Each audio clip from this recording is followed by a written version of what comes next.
2వ వార్డులో తెలుగుదేశం పార్టీ కార్యకర్తల ఆధ్వర్యంలో ఇంటింటికి ప్రచారం చేస్తూ ఉన్నాం.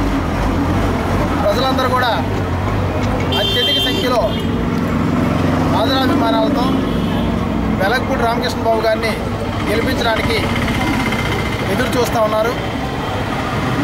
ముఖ్యంగా తూర్పు నియోజకవర్గంలో 2వ వార్డులో పలు అభివృద్ధి కార్యక్రమాలు 6లో ప్రాంతం వరకు 1, 2, 3 వార్డులకు సంబంధించి పలు అభివృద్ధి కార్యక్రమాలు కానీ, ఇక్కడ 6లో ప్రాంతంలో విశాఖపట్నం నుంచి మురికి వార్డులో తరలించే పనిలో కానీ స్వర్గీయ నందమూరి తారక రామారావు గారు 86లో విశాఖపట్నంలో ఉన్న పలు మురికి వార్డులన్నీ కూడా ఇక్కడ దాదాపు 5,000 ఇళ్ళు, 5,000 గృహాలు ఇక్కడ సువిశాల ప్రదేశంలో ఇవ్వడం జరిగింది. వాటికి అభివృద్ధి నేపంతో 8 కోట్ల రూపాయలు 10 కోట్ల రూపాయలతో అప్పుడు మరి ఓడే నిధులతో అభివృద్ధి చేయడం జరిగింది. అలాగే తెలుగుదేశం పార్టీ ఆధ్వర్యంలో, తెలుగుదేశం పార్టీ నాయకుల ఆధ్వర్యంలో ఇక్కడ హై స్కూల్ కూడా, తోటగర్రలో హై స్కూల్ నిర్మాణం కూడా జరిగింది.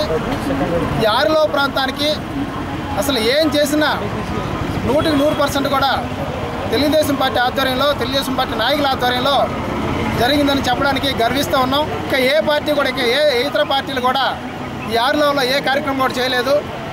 ఇంకా ఏమైనా పలు అభివృద్ధి కార్యక్రమాలు చేయాలన్నా అధికారులు లేకపోయినా ప్రజలకు చేరువగా ఉండి అటు చంద్రబాబు నాయుడు గారి నాయకత్వంలో మేమందరం కూడా అన్ని కార్యక్రమాలు కూడా చేస్తూ ఉన్నాం. అధికారం లేనప్పుడు కూడా ఇక్కడ 200 అడుగుల రోడ్లలో పోయిన వాళ్ళందరూ కూడా తెలుగుదేశం పార్టీ ఆధ్వర్యంలో ఒక 22 ఎకరాల్లో జీవీఎంసీలో లేఅవుట్ వేయించి వాళ్ళకందరూ కూడా ఇల్లు ఇచ్చిన ఘనత కూడా తెలుగుదేశం పార్టీకి దక్కింది. దానికి మన సెక్షువల్ కాంపన్సేషన్ కూడా ఒక మంచి రేటు కూడా అధికారులతో నెగోషియేట్ చేసి మరి మా ఆధ్వర్యంలోనే అక్కడ కూడా ఇవ్వడం జరిగింది.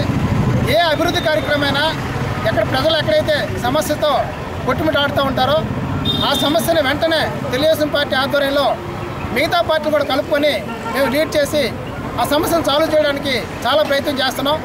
మరి ఈరోజు తెలుగుదేశం పార్టీ ఆధ్వర్యంలో మరి ఈరోజు పలు గ్రామాలు సందర్శించినప్పుడు ప్రజల నుంచి మంచి రెస్పాన్స్ వస్తుంది.